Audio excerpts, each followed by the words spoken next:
Shin ko ka taɓa tambayar kanka me yasa muke shan wahala a rayuwa? Idan baka taɓa ba, ka saurari wannan bayani. Mafi yawanci zan iya cewa 70 to 80 to 90% dalilin da yasa muke shan wahala a rayuwa saboda mun bawa kuɗi da neman kuɗi da tunanin kuɗi muhimmanci fiye da kowane irin al'amari a rayuwarmu. Wanda mun bawa kuɗi kima fiye da yadda muka bawa kawunanmu kima, fiye da yadda muke darajanta junanmu, shi yasa muke shan wahala a rayuwa. Wanda waɗannan kuɗin dalilin da yasa muke wahalar samun su a kowane lokaci, focus ɗinmu ya kasance don su ne. Wanda kamar yadda muka sani, idan har kana so ka samu kuɗi, to kowane lokaci ya kamata ka bada focus don ganin cewa da me zaka taimaki al'umma. Ƙaramin misali da zan bamu anan shine wanda yake bakanike ne, ko wanda yake ruwaya ne, ko wanda yake tela ne, ko wanda yake wani gudanar da wani kasuwanci na sana'a, ko in ce mai gyaran waya. Majority ɗinsu za ku ga cewa ba wai kuɗi suka bawa focus ba, abinda suka bawa focus shine wani solving za su yi ma al'umma, menene al'umma suke bukata wanda za su biya ma al'umma wannan bukatar. To daga lokacin da ya zan shine focus ɗinka, to duk lokacin da ka je ka biya ma al'umma wannan bukatar sai ka samu kuɗi. Wannan lissafi ne wanda sai kana da kaifin tunani da nazari za ka iya fahimtar abin da nake magana a kai.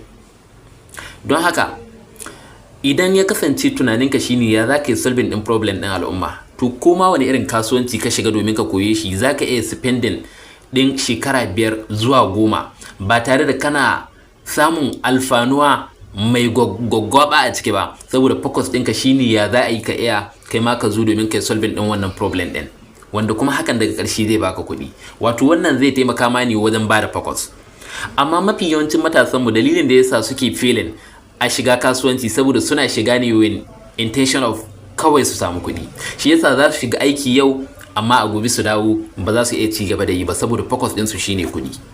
Don haka akwai dalilai guda 3 waɗanda zai magana a kansu, waɗanda su ne suka sa mafi yawanci muke wahala a rayuwa.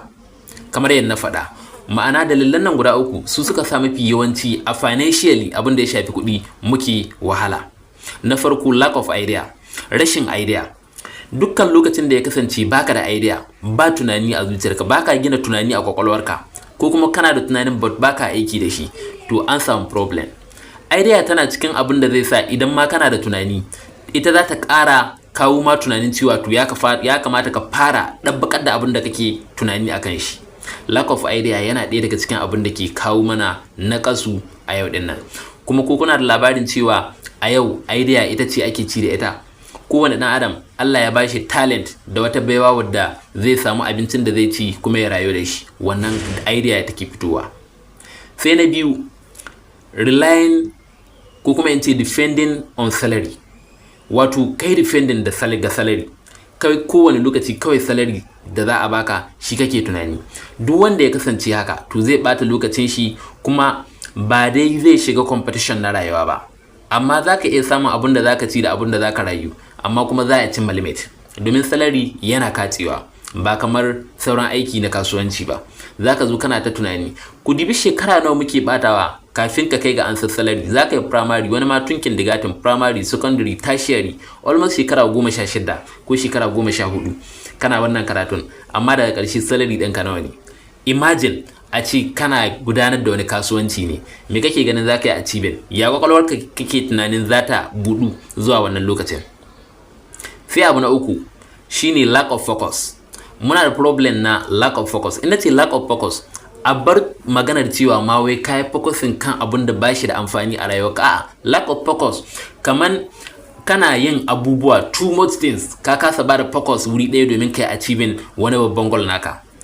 Misali, a wayanda suke harka ta internet, yau zaka zance mutum wannan shine affiliate marketer, gobe zai koma cryptocurrency, gobe zai koma forex trading, gobe zai koma me ake cewa, gobe zai koma wani youtuber, gobe zai koma abin nan tiktoker, gobe zai koma tsallaki.